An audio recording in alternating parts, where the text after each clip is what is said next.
trickling in. Oh, here we go. We got some more folks coming in. It's trickling in tonight as we come in, but uh oh, there we go. Now we got more folks coming in. So I'll make a little announcement on some stuff that's upcoming. I'll do one quick announcement here. We have a couple upgrades are coming out as well. Some like basically when it comes to the Bright Investors upgrades, guys, our team develops it, and then we put it on this test platform that we test it out, and then when we have all these things looking good and ready, we send it over to you guys. So moving forward, some things that are already done is now when you look up properties inside of Bright Investor on the sidebar, we're going to show you the photo of the property like you were looking on Zillow. So instead of it just being a bunch of words, you'll actually see the photo of the property. Um, I recorded all new videos. So you know when you're in Bright Investor and you see the word tutorial, we have like a little video there. We have the videos all over the place you can watch to learn about the system. I have recorded all new versions of those videos that are going to be live here in the next day or two. And we are currently working on the minimum equity filter. So being able to search for properties that have a certain amount of equity in them. And we have also pushed to the top of the list default values. So moving forward, when you guys are doing your analysis, one, whenever you guys click on a property and you do stuff like sales comps and you do stuff like rent comps and you run your numbers in the property calculators, even if you don't create a Bright report, let's say you just click the red X and you leave that window and then you go right back into that property. Moving forward, all of that stuff will still be saved. All your work will still be saved for that property, even if you don't create a Bright report. So it'll remember your progress still. And you'll be able to set your defaults for the calculators. So like if Rich is like, hey, I always want to put 0% for my property management because I'm gonna manage the property myself, you'll be able to go in and set that default value for that calculator so it's faster to run your numbers. So that's something that's being worked on as we speak right now. Once we have all of these next version updates released, you guys will probably get an email from us. We're going to be hosting a new version webinar because it's just going to be useful to have everybody in one place and say, hey, here's everything that's upgraded, new, and changed. So just get prepared for that as we release those things out there.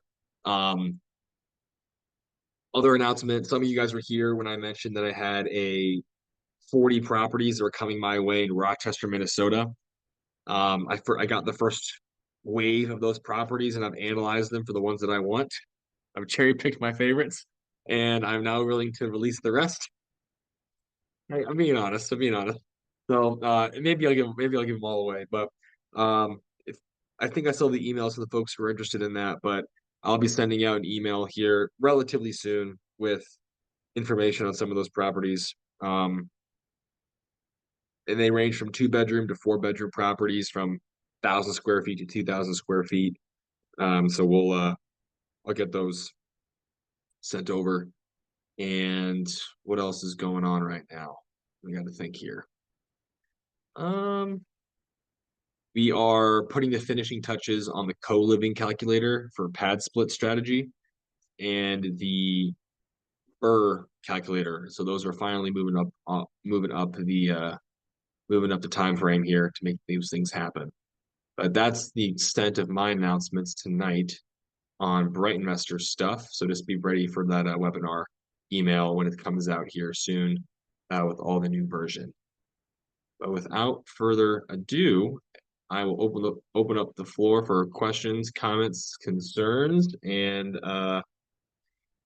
any questions you guys have.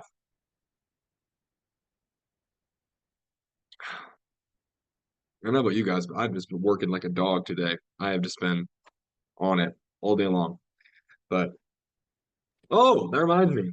I have another property under or another accepted offer on a property. So I got that. There was that fourplex last week. I'm gonna probably offload to someone else, and I have the fourplex now that I'm buying in St. Louis at today's interest rates.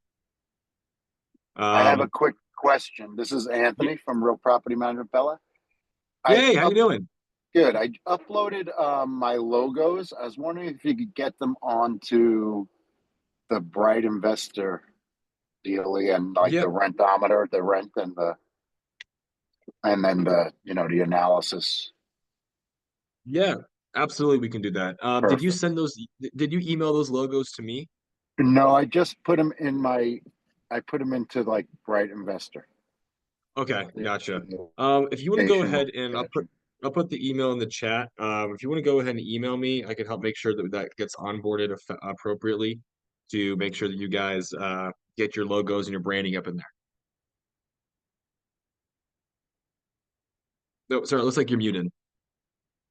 No,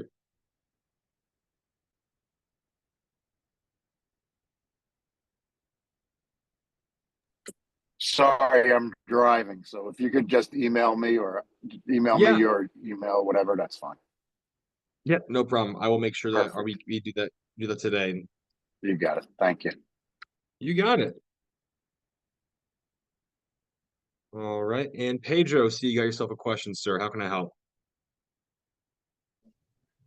Hello, everybody. My question is just to remind me, I'm not good on computers, but when we do the chart and everything, then you said to share it to or upload it. Hmm. How can you email it or share it with somebody with Bright Investors? I tried to do Oh, it, but it would not go through. sure. How the way it goes? Yeah. So you want to share a bright report with someone? Yeah. So, well, one of my Absolutely. friends, but I got his email and everything, but I don't know how to do it. No problem. So I'll share my screen and show how this works. So when you have your report up and you go to the list and report section on the top right, all of your reports will be down here that you can search for. And Mhm. then when you have a couple options when it comes to your reports. First off, Mhm. if you want that person to see everything that you're seeing, or let's say, sorry, if you don't want that person to see everything you're seeing, click on the settings icon and you can turn off whatever section of the report you don't want to share, maybe like their phone number or something. But if you want them to see everything you're seeing, you can just go ahead and leave that on. Then all you have to do is click this little blue kind of paper icon where it says copy link. Mhm. If you just click that, it'll copy the link. And then all you got to do is open up your email and copy and paste it into an email and send it over to them. Oh, okay. And they'll be That's able to what I have it. was. That was what I was missing. Okay. No problem. The other thing you can do if you want is if you open up the Bright report on your computer, and let's say you want them to have a printed copy, you can click generate PDF over here, Mm-hmm. and you can download a printable version. So you can print it out and send it to them and walk around with it if you'd like. Okay. All right. Thank you, sir. You got it. All righty. Any other questions I can support this evening out of what we got going on? Another announcement. We have created new training videos. So not just the small 1 to 2 minute videos with everything we have. We've recorded brand new content for lenders, for property managers, for investors, and for real estate agents. So these are 10 to 20 minute videos of me specifically talking about how to use Bright Investor for these different strategies and these different roles that you'll all be getting emails for in the next probably couple days to help one in fast track your training on Bright Investor, and two, if you're working with any other people that feel like they could benefit from learning but more how to use the platform, that additional training will be coming out soon. And again, it's just focused one video for each particular type of person or company. So you'll get that training coming out very shortly. Yeah, I had a question. If you find a property that Mhm. you cannot find comps, is there a way that how would you go about it? And Sure. I don't know Great if you need question. an address or if we can. Yeah, let's I do it know. live. This is absolutely this is great. Go ahead and give me an address.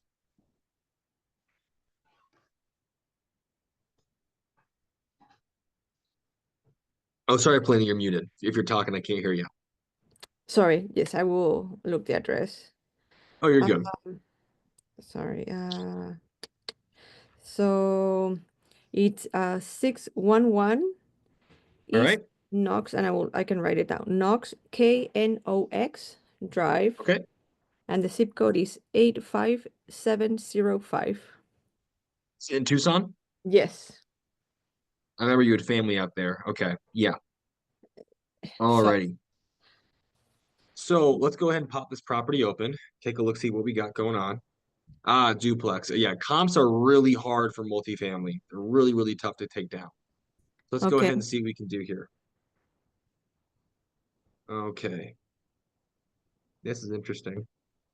You see how even Zillow's calling it a one bed, one bath for 700 square feet. So the way we do comps are based off of bedroom count, bathroom count, and square footage. So real estate, I don't know what it is, but for some reason, realtors don't like ingesting information appropriately when it comes to multifamily. Very, very commonly, they'll leave out the beds and the bathroom number, and will even just completely ignore the square footage to take a look at Mhm. this property. So in this case, BrightInvestor was able to find the appropriate square footage in this area.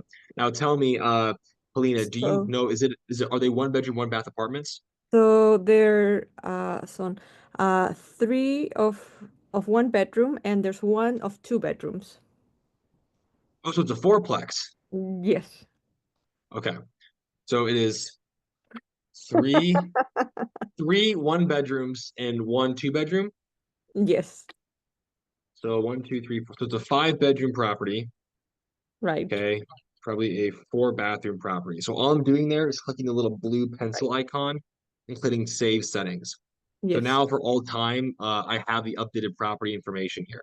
Yeah. So you notice that once I do that and I put in bedroom and bathroom information and they go to my sales comps, it now is pulling sales comps because I've updated the property information. So in this case, you have an estimated property value of 380, and this is telling me about 394 based on recent sales comps for different properties. So Yeah. what I'm going to do first and foremost, you see a lot of these other properties don't have the beds and bath counts on them, which we can always edit by clicking on them. One thing I'm going to do is, knowing this, is come look at my market trends. And the reason I'm going to look at this is because of the price per square foot. Knowing that this is for residential properties, 1 to 4 units in this area, if we don't have a great comp set, even though we've found some more comps here, by using the price per square foot in this area, we could get a reasonable estimation of what this property should be selling for, right? So we have some sales comps already putting this property's valuation around $400,000, give or take. And if we take our price per square footage here, which we know right now is about $221, however, I'll point out that's down from its peak of $276 a square foot a year ago. In Uh-huh. fact, price per square foot is down 20% in 1 year. That's pretty insane for a year-over-year reduction.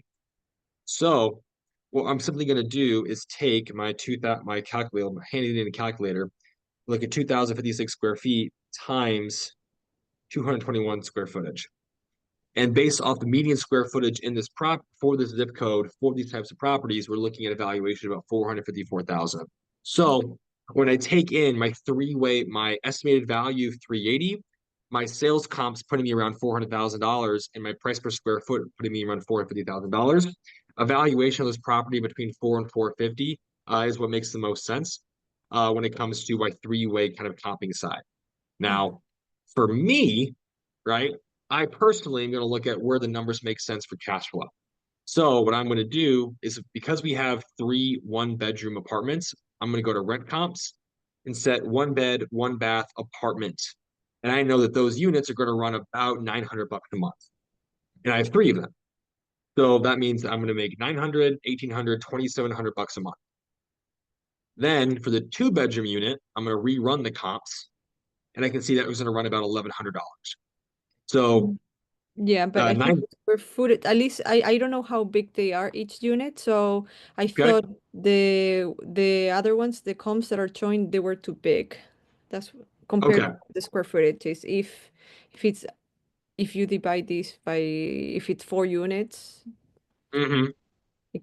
So we yeah. can go ahead. So let's go ahead and turn off all the larger apartments and just focus on the smaller ones. So you get a more accurate rent comp. Yeah, that's what I thought of. Yeah, Hmm. perfect.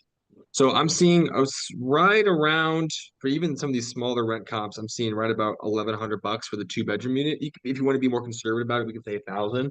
So for this property, 9, 18, 27, and then $3,700 in total rents is what we're going to be collecting for this fourplex on average. So when we come here to the deal analyzer and look at our long-term rental, I'm simply going to put in that number, 3,700.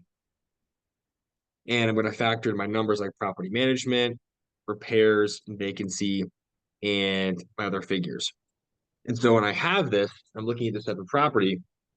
If I were to purchase it for $380,000 with those types of gross rents, you'd be cash flowing about $430 a month. If we put in that the price per square foot valuation of about $450,000, property's just barely breaking even. Yeah. So the way that I look at this oftentimes is if I put in if I have the estimated value of the property and I have the price per square foot valuation and I have sales comps and I put those numbers in, I take the average of those numbers, which in this case, the average of those numbers was 425,000. Mm-hmm. If I can put in that number and the property is just cash flowing or just about breaking even, I'm probably close to what the property is worth when it comes to evaluation. But if I put in a purchase price and the property is cash flowing like crazy, I know I went too low because it's not going to happen. So this is how we kind of back into an appropriate valuation, especially for, if we're going to be getting a loan on this property or we're going to bring it to a property management in this particular situation. We want to be able to look at this and say, we know that at a price of $425,000, this property can support paying a property manager, covering its debt, and holding back money every month for repairs and vacancy and CapEx affordably, which makes this deal relatively safe. Mm-hmm. And then for other folks who are looking to say, okay, great, but what's my gross cash flow on a monthly basis? When we set those repairs and vacancy and CapEx to zero, you are in fact cash flowing $750 a month on this property. So it gives you wiggle room to where, heck, even if you were to offer 450 grand for it, you're still cash flowing pretty nicely if we're not accounting for those things like repairs, vacancy, and CapEx. So Mm-hmm. long story short, based on the estimated value, the sales comps, the price per square foot, and where the property is cash flowing, I would feel comfortable offering $400,000 to $425,000 for this property, based on the numbers we just ran here for a decent property that's cash flowing at least a little bit. Uh-huh. Okay. Yeah, I had another one that I could not find comps, but I don't have an address now. I just have No found it. problem. So I was just So curious. yeah, no problem. So I would recommend using that price per square foot model, making sure you're updating bed, bath, and square foot information inside BrightInvestor with the pencil icon. Because what we do as soon as this information gets changed, we rerun the sales comps and the rent comps. So we're always running off those pieces of information. But Mhm. that right there should help a little bit when it comes to running some numbers together. Yeah, awesome. Thank you. Other thing, I'll quickly reference is if you're buying something like a multifamily property, and like in this case you are, Yeah, and we there's look not at many comps that would fit. okay. So like right here, I'm looking at what kind of properties are here, which is really interesting. You don't see this very often. Almost a third of this market are mobile homes. A lot of mobile homes in this zip code. And you actually have about 11% 2 to 4 unit buildings. So, my rule of thumb is at least 10% of the market could be multifamily if you're really trying to buy multifamily to make sure there's enough, supply there. So, because this area isn't starved for multifamily, we're not going to we shouldn't expect to pay a significant premium for that multifamily, right? Mhm. We're trying to do evaluation. If you were buying one of the only 4 unit buildings in the entire area, investors are going to put a premium on that property because you're buying one of the very, very one of the few opportunities there are for multifamily here. But because there's this significant amount of multifamily and 20 plus apartment complexes and mobile homes, and we've run the valuation about 3 different ways, I could see that we wouldn't see investors putting too much of a premium on those multifamilies. Yeah, I was trying to find like what would be the appropriate rent for for this multifamily. Yeah, and so do you see how I did that too? I just did what's the rent for a 1 bedroom? Yeah. Okay, great. Yes, And what times yes, 3? Okay, perfect. exactly. That's what that's what I did as well. Perfect. Actually, I'm gonna now I'm curious. I'm gonna come in, take a look at your property here. Oh, that's nice. Okay, it's like a little ranch style triplex. Before fourplex, there's your parking. There's a fence right there, right across the street from. Is that a duplex right there? Is there a commercial spot? Okay, yeah, that's a little duplex. Fourplex, sorry. Yep, there it is. Okay, and you got good parking right there. Solid. Okay, right on the corner, easy access. Nice. All right. Hey, this is Any Anthony. Thanks. Hey, Anthony. Hey, can you do a quick analysis on a property? Absolutely, I can do that. All right. What address do you have? 32274 Okay. Corte, Elora. Okay. ILLORA. ILO Hey, ILLORA. Oh, yep, here in California? Temecula, Got it. California. Yep. Got it. Okay. Perfect. Sure. So give me the background of this property. What are you trying to do with this? The we gonna sell it, and I'm wondering if I should buy it. Hmm. Okay, I can answer that question. Let's run this down. That's So why. That's first, why I pay them a big money. absolutely, that's why they pay me the big bucks over here. Come on, that's Donnie Boy over here making it happen. All right. So first, so because we're looking at this from an investment perspective, from a long-term buy and hold perspective, first I'm going to look at the appreciation. Now, for those who've been here before, you know how good of an appreciation graph that is. That is just beautiful. If that was your stock portfolio, you'd be ecstatic. So the appreciation in this area is doing fantastically. It is up and to the right month over month, and it has been for several years now, which is great to see. So home prices here appreciating by almost 8% per year. I like to see a minimum 2 to 5% per year. And I really like the long-term growth. So right off the bat, I really like the valuation for long-term growth. Now, the price point, the median home price here being around $900,000, leaves a little to be desired. So right off the cuff, there could be some cash flow issues from a long-term rental perspective, simply due to the fact that the prices are so high. But we'll have to keep going to answer that question. Yeah, I think they're gonna look for like 600 or so. So Okay, that's great. If you can buy below the median home price, even better. yeah. Now, next thing we're going to look at is the population growth for the area. Take a quick crack at this. Okay, so it's actually had a bit of a pullback. When did it start pulling back? COVID. It's California. Yep. So this is a perfect example. Thanks, Gavin Newsom. Yep. California COVID move out. This is a perfect example. We can see it on the graph right then. So it's had a bit of a downward trend. We've had some people leaving. We don't always love that. So the next thing we're going to check out immediately is our income. And ideally, the income's still going up by at least 15% over the past 5 years. Absolutely it is. In fact, it's up by 30%. And the median income here is over $130,000. So you have a very high income area that's still making more and more money, very fast income growth, even though we've seen a little bit of a population decline. So love what I'm seeing there from the capacity of what people can afford for rents and things of that nature. Now, the next thing we're going to look at is what kinds of properties here. So see, is this property a single family house? Yes. Yeah, okay. Almost everything is here. 90% of the market is single family house here, so it's exactly what I expect to see. And most of those single family houses, when we go to the bedroom count section, most of them are 4 and 5 bedrooms. Okay. So is this property a 4 or 5 bedroom? I believe this is a 3. Okay, that's good to know. Let Only me 11% of the market here are 3 bedrooms. Literally 85% of the market is 4s and 5s. So the immediate next thing we have to do is come look at how rents have been performing for things like a 3 bedroom. Right. And the other thing, this is a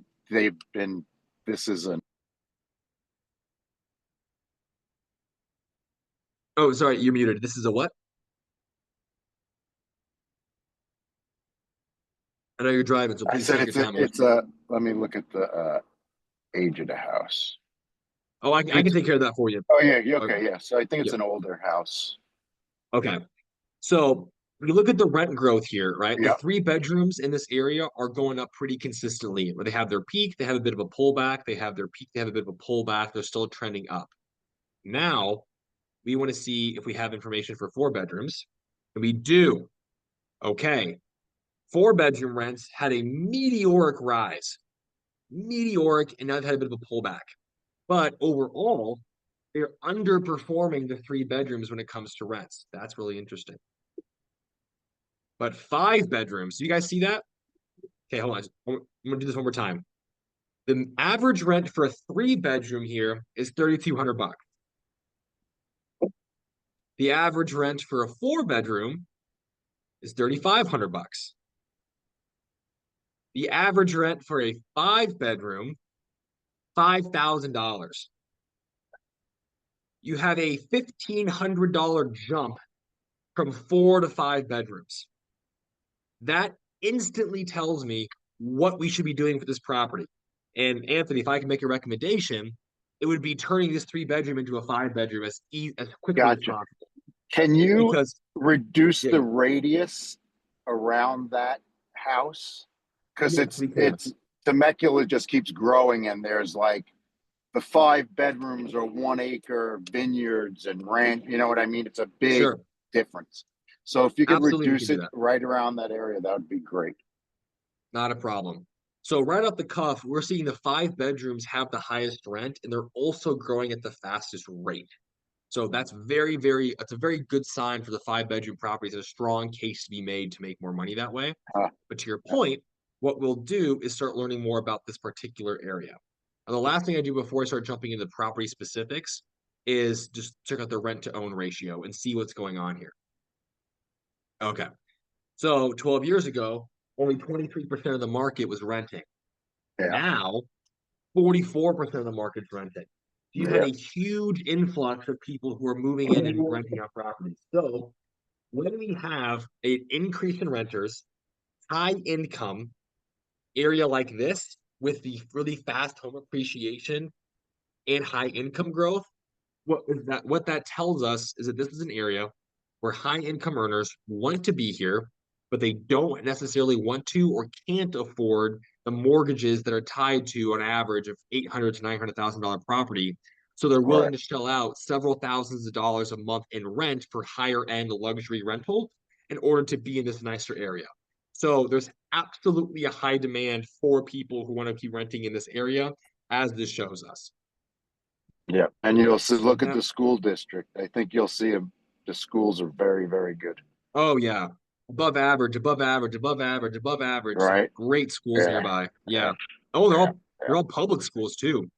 Public high school, public elementary school, public middle school. You guys see that? On this one road, you have an above average elementary, middle school, and high school all right here. That's fantastic. So let's take a crack at this property itself. All right. So what I'm seeing here is a 3-bed, 2-bath, about 1,600 square feet. All right. Not too bad. Photos of it. Can you they're flip? selling.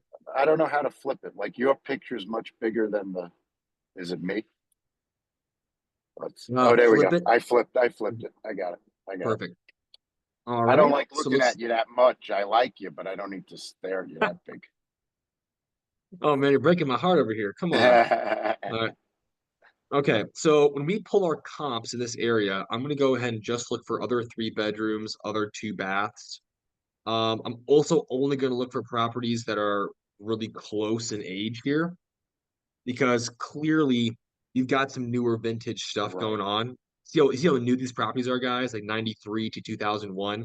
You've got some newer stuff here, so we really want to be tight on our build year there. Now, I'm also going to make sure we only find properties that are similar square footage as well. And to your point, we're going to turn off. This is why we include lot square footage here, guys. So that if this property's lot square footage, isn't like an acre, we're going to turn off these 10,000 square foot lots, right? We're going to turn off these 7,000, 9,000, 8,000 square foot lots You get a more accurate assessment. When we do that, I've got a valuation here about our algorithm estimated the property's worth at 697, and based off sales comps, I'm at 688. So I've got a pretty rock solid valuation around 690, $700,000. So if you can What's get it for Zillow? So what does Zillow Zillow puts it show it at? 670. Oh, it is 670. Okay. So based off this, if you have an opportunity to buy it for $600,000, I think you're getting it with some built-in equity. Yeah. Now, on a rent comp perspective, to your point, you see this map here on the right-hand side? Yes. You see all of those rentals that are right around you? Yep. Look at them. It's just a sea of rentals. So that backs up what we saw in the rent-to-own ratio, the fact that everybody wants to rent here. So Yeah. I'm very confident in my assessment so far. And to point out, like all of that information is stuff that we found out about the area and the property before we ever started looking at the deal itself, just by looking at the market data around it. So what I'm going to do now is turn off any of these rentals that I think are too big. So I'm going to turn off anything that's over 2,000 square feet. I really don't want us to look at anything too big. I don't want us to be renting from anything that's too small. So when I do that, I'm looking at a pretty rock solid $3,000 to $3,100 a month in rent, which is just below what the average was for the zip code in this area. So I'm feeling pretty good about it. And the fact that median home price here is almost $1 million is crazy. Population over the 10 years is pretty crazy. See how we can see that drop during COVID? The 5-year was down, but the 10-year was up. And the income is pretty great. So now if you pop in this rental, if you buy it for $600,000 and being a property manager yourself, would you charge yourself a property management fee? I don't know. Yeah, Okay. just put it in there. Whatever. Okay. Yes, So I would say yes. Okay. So based on this, and I'm sure Don could give us an idea of what a non-owner occupant interest rate would be in today's mortgage rates, but I know the 10-year just went up like today or yesterday, so maybe I don't want to hear from you what the mortgage rate's going to be for something like this. But I'm going to guess right now like 7.1, 7.2. Higher? Oh, buddy, you're killing me. You're killing me. 7.5? 7.5. Jeez Louise. That kills. Oh, that sucks. Okay. So if you put 20% down on this property with a rent of about $3,000, let's assume it's in pretty good condition. You're only going to spend a few $1,000s. You maybe doing some paint and light work. This thing's going to lose you $1,800 a month at that price. I don't see a solid potential, at least as a traditional long-term rental. If you wanted to make money off this, you would have to, in my opinion, go to either a midterm or short-term or a co-living strategy. But at that point, it is more management intensive. So I don't personally, I couldn't advise buying this as a long-term rental for cash flow. Unless what if the interest rate was like 5 or something? You're only losing $1,000 a month at that point. You can do a 2-1 buy down. 2-1 buy down? A 2-1 buy down. So in other words, if it's 7.5% is the par, you can get it at 5.5 for the first year, 6.5 for the second year, and the seller pays the cost of that. And if you refinance out of it before the 2-year period, whatever's remaining in that kitty, you might say, that was paying that extra amount, excuse me, is part of the you get it back when you refinance or you sell. That's a bit risky though, isn't it? I mean, basing a long-term strategy on maybe I'll be able to refinance in a couple of years. Potentially, it depends on where it depends on what you're thinking about as far as the 2 things. 1, are you going to keep that property for more than the 2 years? 2, do you think that within 2 years the market is going to be better in rate and you're going to refinance out of it? And then what is appreciation you have going there? So when you look at does appreciation go into this model as far as that's really not, that's if you sell it. It's not really part of what we we do have the appreciation here. We can see home prices are up 16% over the past year. So, I mean, like, Yeah, but that ain't fantastic gonna over the happen. last year. No, you Yeah. figure So 5% maybe.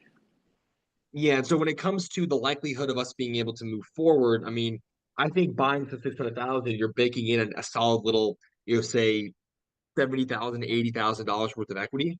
So there's potential for kind of a slow flip situation. But what we have to consider is, let's say you use Don's loan product, and you put 5.5% in for year one, 6.5 for year two. You're going to bleed probably to the tune of $25,000 over the course of 2 years in cash flow, and then Yeah. you'd be looking to recoup that into further appreciation. And so after fees and such, it could you might make a couple $1,000s, I think maybe 10 or 15,000, but it would be extremely market dependent, and Exactly.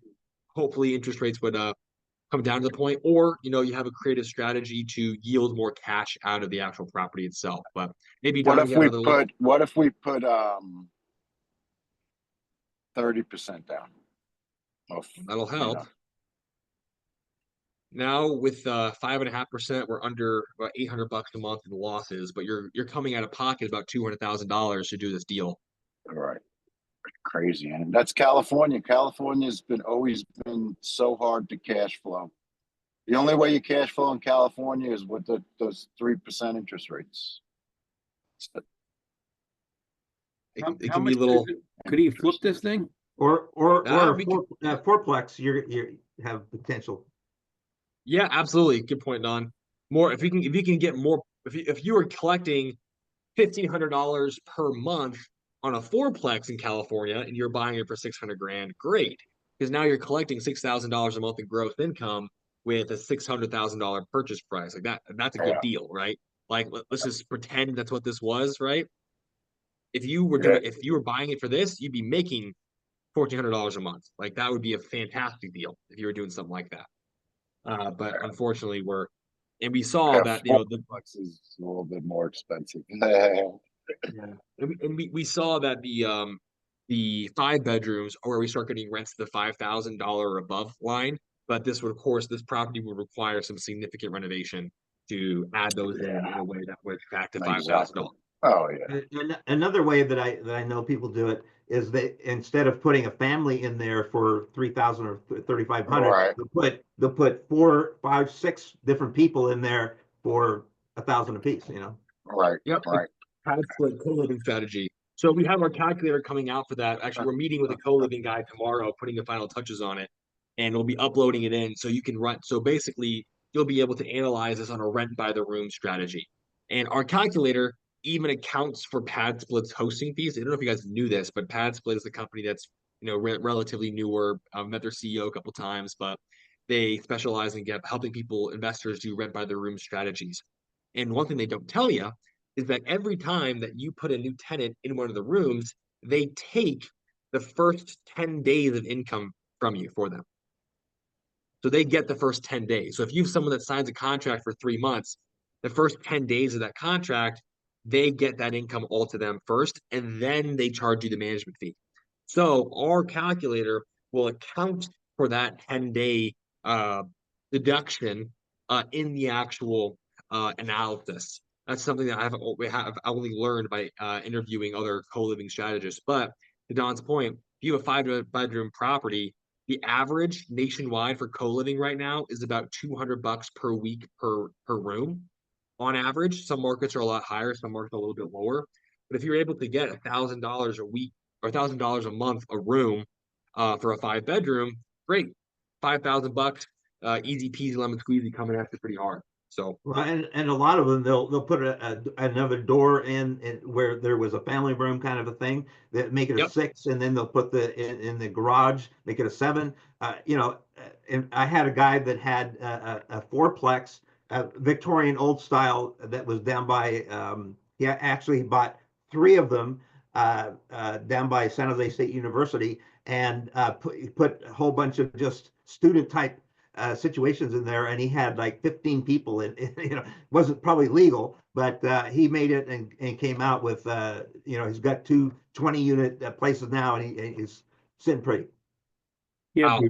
See, Oh. yeah, co-living does great when you can add more units like that. So if you can turn a fourplex into a 15 bed, more power to you. That Yeah. is, you're gonna make some money that way. If any of you guys are doing that, call me and let's talk. You have to have the temperament and personality to be able to handle that sort of stuff. But Yeah. if you do, I guarantee you that's how he made his fortune. Yeah, And I did all the absolutely. financing on about 15 properties for him. Yeah, but God forbid something happens, the place burns down, somebody dies, you're going to jail. That'd be tough. You're going to lose everything you ever worked for, you know? Got to keep the insurance high then, and make sure you're doing renovations there. But I got to think of something like that. The cost of living for those students in that co-living situation is going to be cheaper than an apartment at one of the local student Yep. apartments not nearby. So they're probably saving a ton by being like basically a makeshift dorm. And I bet because we know how enrollment universities have been enrolling more and more students to raise costs as tuition rate falls. Universities need more housing now more than ever to cover all the students that are coming in. So the university is probably pretty happy about it too. They can get more housing supplied to them. Quick question. What did the insurance come up as? Yeah, so landlord insurance policy here was going to be about 110 to 170 a month for the landlord insurance policy based off Steadly's estimates. So so it's been going up out here like crazy, as you can imagine. So yeah, that may be I'm a sure. little lot. And well, if you want, we can always get a direct quote from them by going through the reform and getting, because that once you click get quote, it's going to ask you for like, hey, what's your credit score? What's like XYZ, and then they'll give you your final quote through the system as well. Oh yeah, who do you guys use? Because what company can I use them for? Just my owners to call them and have them get quotes. Mm-hmm. Yeah, you if can. you can email me some contact information, that'd be great. Yeah, so right here is I'll put that in the chat here as well. But this is our personal page with them. It's this BrightInvestor.steadily.partner, and then your clients just go in here and start putting in an address and getting quotes right there, ready to go. All right, cool. Pretty easy. All right. And as a quick reminder, I mentioned earlier those new videos that are coming out in BrightInvestor. When you're in this little blue button down below in the Help Center, all those new videos will be right here for you, and we'll call it like BrightInvestor for lenders, BrightInvestor for agents, BrightInvestor for PMs. We'll have all that here. And then when you're using the platform, like over here on the sidebar, and you see this tutorial button, that's where the new videos will also be. So plenty of new content coming out to help make it easier. All right, any other questions I can assist with this evening as well? Of course, as always, as we release these new features, you guys will get emails about it.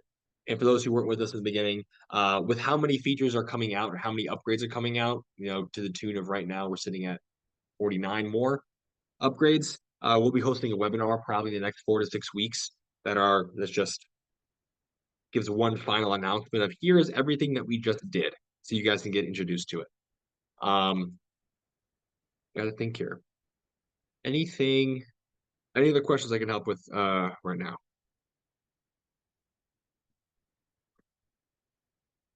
Donato, it just looks like you go through the same routine on evaluating every property.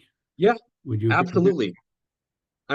That's absolutely. And so I'm glad for you've been to many of our sessions. You can see I really don't try to mix it up when it comes to what I'm doing. That's kind of what BrightInvestor has become. When you watch me do the analysis, I'm going to do the same thing every time to get my answer. I start with the market, start in the market trends, go to the housing economics section, go to the community pulse section, get an idea of what's going on, and then I open up the property. And by going through that system each time, it just makes it really easy to learn what we should do. I Do you bet there's have zero do you crime have there. it written down that just I go to this point, this point, this point? Yeah, we do. And we call it the recap formula. If you want to go ahead and shoot me an email, I'll send you the recap document. Yeah, no, I've seen that. That's what it is. Okay. Yeah, basically. So I start with, hey, rent, employment, crime, appreciation, population. And I should extend it because I also do like everything else in here. But high level, I start at the top and I work my way down. And I just get, okay, great. And then I just pick up the data points along the side. So I start with my big ones like appreciation and population and rent growth. Okay, great. And if I'm still liking it and I have questions, I'll go to my income and then my rent to own and my asset type and bed count. And then I'll start looking at the property and then I'll say, okay, great, let's get really property specific here. Let's look at the schools and the crime and the businesses around this property. And I just go down the line every time just to help make sure I've done my analysis. So I, like you I'd saw love to see tonight, the crime there. There's probably yeah, none, probably nothing. nothing. I'd bet it, yeah, I'd be like nothing here. I'd be like no crime. I'd be like very, very little crime being reported in this area. Yeah, I mean, like any kind of want to burglary. walk around. Look at this. Let's walk around this area. Oh my God. Yeah. Yep. That is suburbia right there. That is the same. Some developer got very, very rich off this Yeah. neighborhood. That is the same house. And Yep. those roofs are very expensive, right? That's terracotta, I believe, right? Terracotta clay roof. Yeah. Not easy. Those things weigh a ton, dude. Those are not light. Those things will knock you out if that falls in your head. That is, yeah, this is all the same style house. You can see the windows here. You see that right there? That structure with that window and that window. The same exact design as this one. So all this guy did was he took the same house style and went to every other house and Yeah, then repeated the same structure. Yeah, not too shabby. These things all look the same, don't they? Yep. There you go. Nice spot. You got water features. You got your tennis courts and your pickleball courts and all these nice terracotta roofs. Got your public pool over here. Yeah, that's a nice little community. it looks like you can get lost in that thing. Oh yeah, absolutely. Kate, got a question from you. How does software work for identifying short-term rental markets? Absolutely. Now, I will admit my bias. I'm hesitant of short-term rentals. I'm just going to say that right now. I think they have a place. I don't think they're magic. So when it comes to short-term rentals, a lot of the fundamentals are the same for a market. I still want to know the appreciation is going up. I still want to know if long-term rents are going up, and I still want to know if population is going up. The reason is because if we're still buying a short-term rental, we care about appreciation as much as if we're buying a long-term. Second, if something ever happens to your short-term rental and you need to rent it out as a long-term, will the long-term rents cover your costs and let you at least break even? So I like looking to make sure that long-term rental is a really effective plan B for any short-term rental. It's critical, in my opinion. And lastly, population growth.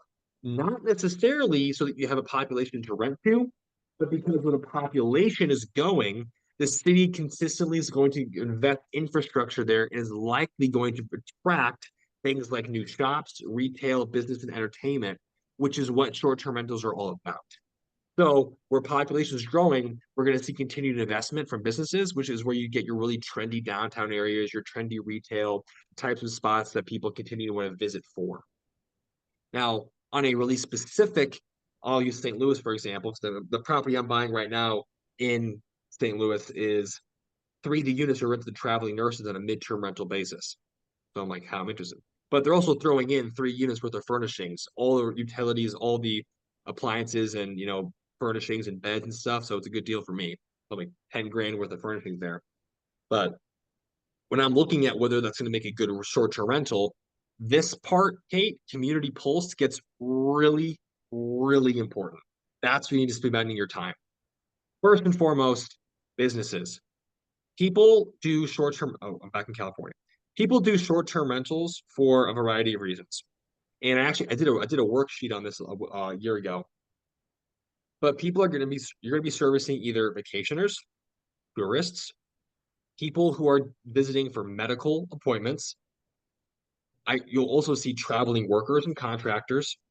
In specific parts of the country, you'll see film crews, like in Georgia, who are coming in and renting out short-term rentals to film movies. You'll also see things like traveling student groups as well. So when we think about those types of folks and what they're looking to do, when I do St. Louis, Missouri, what we want to know is how convenient is my property? When it comes to a short-term rental, people are looking at how close is it to what I'm trying to get to or why I'm coming to this area. If they're coming for medical reasons, it's going to be exceptionally critical that it's close to major hospitals. If they're coming for a work situation, the short-term rental has to be near a major work site and major highways to get there. And if they're coming for things like school, it needs to be near major universities, all while being convenient. Short-term rentals are treated a lot like hotels in the sense where I expect to be able to go around this corner and get myself a coffee and get some dinner and be able to not have to drive and be in the middle of nowhere when it comes to more urban types of short-term rentals.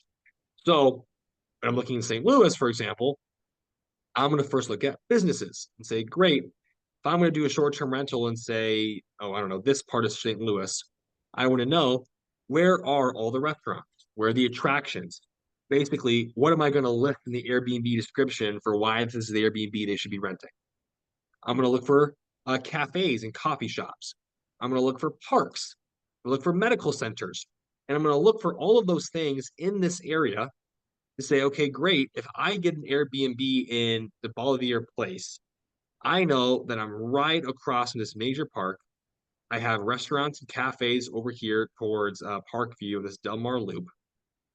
And I can see that as I go further to places like the Ville and Wells Goodfellow, I'm getting further and further away from those attractants, further from coffee shops, further from restaurants, further from hospitals, further from parks. I'm getting less convenient. So you're going to be able to charge a premium and have higher demand the closer you are to some of those higher attractant vehicles, such as what I'm talking about right here. The other thing I'm going to start doing on the ground is, of course, checking out crime. And very, very importantly, if people will move out of a long-term rental for bad crime, people will leave a short-term rental immediately if they feel it's just too much crime. I actually had it because I remember I operated an Airbnb arbitrage on one of my properties for a while. We had someone who did not know St. Louis at all, which is known as a crime hotspot. It's some places it is, some places it's not. But they got to the Airbnb. Within 3 hours, they said, "Nope, I don't feel safe. I'm gone." And they completely asked for a complete refund on the property. When it comes to things like violent crime, gunshots, weapon law violations, violent assaults, vandalism, short-term renters have very little resilience to those types of things because they don't know the area well enough to feel comfortable with minor slights. They have to take every perceived danger as a very high-level threat. So crime statistics become an even more critical component of looking for short-term rental markets when it comes to on the day ground, on the street-by-street basis. Other thing I'm going to lastly look for when it comes to the short-term rentals is there anything that's attracting people to this area, right? Or is the job market continuing to growing? For example, if I'm in St. Louis and I look at the job market, is it something that attracts things like traveling nurses? Is the medical industry growing? In this case, the health services industry is growing by 11% over the past 7 years, 8 years. So it is growing. And I'm looking for things that are consistently going to be telling me that people are going to be coming here for either work, for medical reasons, for education, or for tourist attractions. And on a street by street basis, I want to know, is the property convenient? If the property is conveniently located, that's one of the most important things for a short-term rental to be when it comes down and being a low crime spot. So, Kate, let me know if that helps your question at all. Or if you're like, Donato, you just talked a lot and didn't tell me. So that's fine too. You can let me know.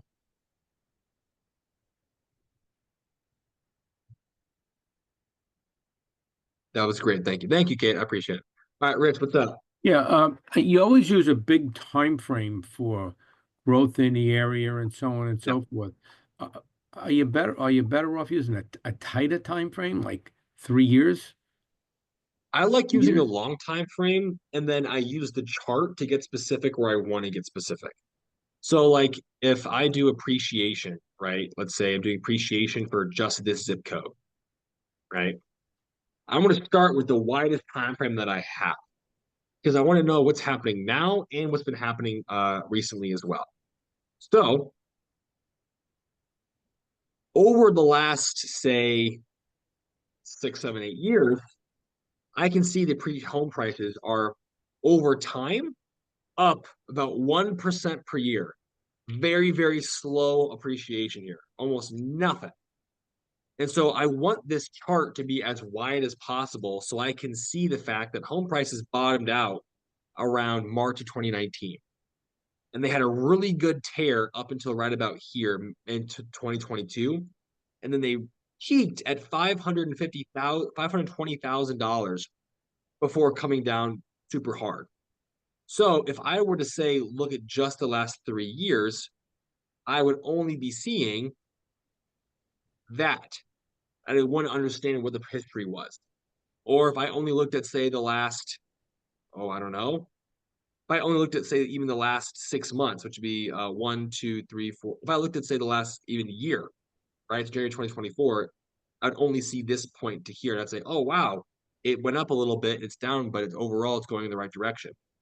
What I want is the longest possible time frame so I know what's happening recently and what's the overall long-term trend of the area. Okay, thank you. You got it. I can tell you I like this area. Central West End's very nice. But the homes are expensive over there. You guys want to see my house? I know this is kind of weird, but this is my house. Hold on. This is where I'm at right freaking now. She's a beauty. That's me. It's big freaking fourplex right there. She's a beast. Look at this bad boy. Yeah, she's a beauty. And guess the great part about this, I've renovated every single one of those units. Was not fun. But I got this fourplex. What I'm looking at, I got that fourplex and that fourplex and that fourplex and that fourplex. I got 5 on this street that I'm looking at, and I've made offers on multiple of them that I'm always looking at. And the one I'm about to buy is, so there's me right here. Drop a sticky note. That's my property. I'm about to buy. Where the frick are you?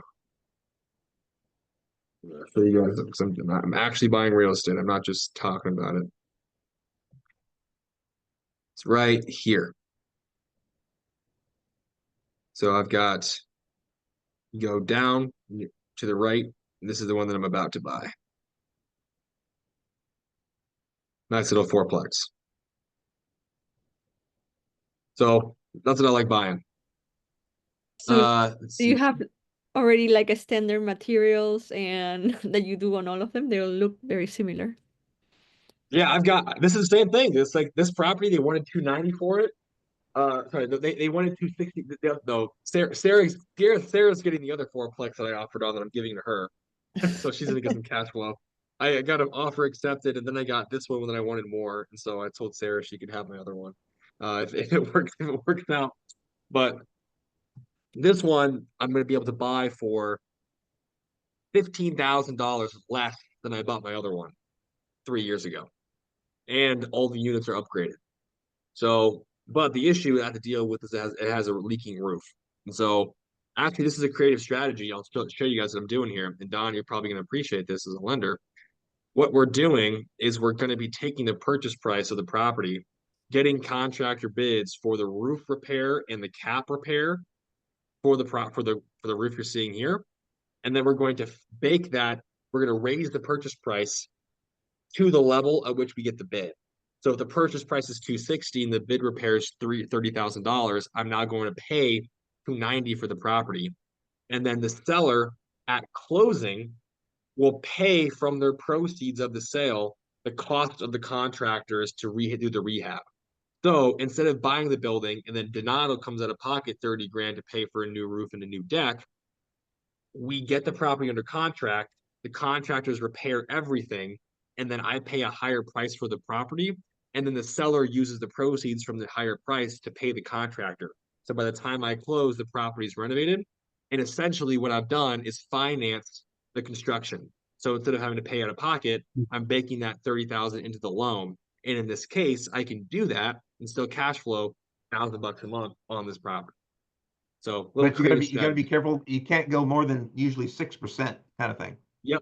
Yep. And the appraisal is an issue. So that's what we're currently working through right now, making sure that it appraises high enough for something like that. Right. So what's the rent in an area? What do you cash flow a month? These are all 1-bedroom apartments there's in place tenants right now for $975 a month. So it's nice. Now, Not too do you shabby. find that the 1-bedroom people are more transient? They can be. So for this case, 3 of the tenants here are midterm rentals, but they're midterm rentals that have leased for a whole 12 months. So they're going to pay a higher premium and then stay here for a whole year. Kind of the best of both worlds for me. And then there's already a long-term rental in here for $800 a month. So my delta is $100 a month between the long-term and the midterm, and I'm going to raise those up by one, repairing the roof so there's no leaks anymore, and getting people to ignore some, get past some of those issues that have been causing rents to be declining. So on that So- other block where you have all those, you set the price of what the rental is. It's no competition. Right. You guys won't believe this. When I bought this property, the one that I have, this one that I have now, when I got here, um, these units are 2 bedroom, 1 bath, 1,250 square feet. Wow. Hardwood floors, stained glass windows inside. This unit was rented for $495 a month. I have a tenant that just walked it tonight that's going to be paying $1,300. That's value add. So that's what I'm looking for. And so on the other one, I'm going to take the units there and I'm going to get them all to over $1,000 a month in rents. So take them from their average of like $850 right now, get them to over $1,000. And so eventually, give it 5 years, this thing will cash flow $1,500, $2,000 a month. Especially when I go and refi it, right, Don? Sure, so you got to be careful of what the law in the particular area is as far as rents and what you can do and what you can't do as far as increases and that kind of thing. Absolutely. And that's why I love being in landlord-friendly states like Missouri, where there's no year-over-year rental increase restrictions and being able to, unlike California. That's another California. Yeah. Thank you, Gavin. Yeah. Absolutely. So there's a great opportunity to find those. You guys know I'm biased towards multifamily. I told you guys my rule multiple times: 60 to 80 grand a door for what I'm looking at, and I practice what I preach. That's exactly what I'm trying to buy. But all right, let's see some other questions here. Okay, you can get these fourplexes are between $250,000 and $300,000 in St. Louis. If you're looking for a good one, if you want to come compete with me for properties, I won't be happy about it, but you can do it. I've got somebody that's looking to buy something in the Silicon Slope, in Utah area, fourplex. You want to run something on that? Yeah, I can say on for no, sure. What's the address? No, I don't. I'm looking for something. Oh, you're looking for something in Utah. Sorry. Okay. Yeah. What zip code? You know? No, I mean, let's just say Salt Lake City area. Okay. And surroundings. Sure. So if you are looking at Salt Lake, the first thing we got to do is go to asset type and look for where the multifamily is and see how much of it there actually is in this area. Because we may be in a situation where we want to make sure we're only targeting those spots that actually have multifamily if we want a fourplex. So about 8% of the market is multifamily. I like to see 10, but it's pretty close. So what we'll do is we'll come back to asset type and go from total housing units to 2 to 4plexes and just have it tell us where we can actually go down to Jordan, go a little further south. Oh, Jordan. Okay, sure. Let's Yeah. go down here. And we'll do asset types. Okay. So let's see what kind of so Jordan has very, very few multifamily. They make up 1% of the market in the South Jordan area. How about Provo? Go to Provo. Provo, the PROVO. Yeah. This is an exercise I always recommend people. That's where Brigham Young University is. So there's going to be a lot of student kind of stuff. A lot more. You see that? Yeah. 14% of the market. So yeah. That's why I always tell people before you start looking for properties, make sure the market you're trying to buy in has that kind of property. So not even a question. If you want multifamily, ignore Salt Lake, only go to Provo. Yeah. Absolutely, not even a question. Okay. So what I would do here is go to the 2 to 4 unit. And where are they? Are they all across? No, they're all in South. Yeah. They're all South Provo. Okay, so you want to go here. So that's where I'd be looking. The university is. All right. Yep. So South Provo multifamily. That's the game. That's where you're going. And then we just search for multifamily and say, show me off market multifamilies. We're gonna draw a boundary here, and let's just say let's only look in this south part. or town. And we'll look for properties that have been owned for at least 10 years. Let's find properties that are owned by a high equity absentee landlord that owns it in their own name. You got 96 multifamily properties. There's your list to go. Wow. There you go. 96 that are owned their own name. What I want to do is I'm going to say, hey, can we get something that's going to be less than like 600 grand? Maybe. You got 35. Hats off to you. Happy hunting. This one's cool. It's a 12-bed, 6-bath. Woo! That's awesome. Probably That's on moneymaker. That ain't bad. That ain't bad right there. It's owned by a California investor, Craig. Oh, Craig. What we do without you. And you see this, Don? Linked properties. He owns multiple assets. He has a single-family house in California, and then he owns this apartment complex. This is his only deal. So maybe he's willing, and he's owned it for over 17 years. Craig might be looking for a little retirement party. Might be willing to let old Don close him out and take over from him. Where is it? He's in Pleasanton. Where is Petaluma? Placentia, California. He lives in what? Placentia, California. No, San Juan. Oh, San Juan. Sorry, yeah. So you see, this is his address right here. 800 San Juan Lane, Placentia, California. That's where he lives. So if you want to call, him, you can just. Let's go look at his I house. knew everything in California. I have not heard of that one. Can we So you want to go look at his house? Yeah, let's go look at his house. Yeah. If Craig ever watches this video, I'm sorry, Craig. But we're checking your house out. No, if Craig ever starts using BrightInvestor or something. See here. There's his house.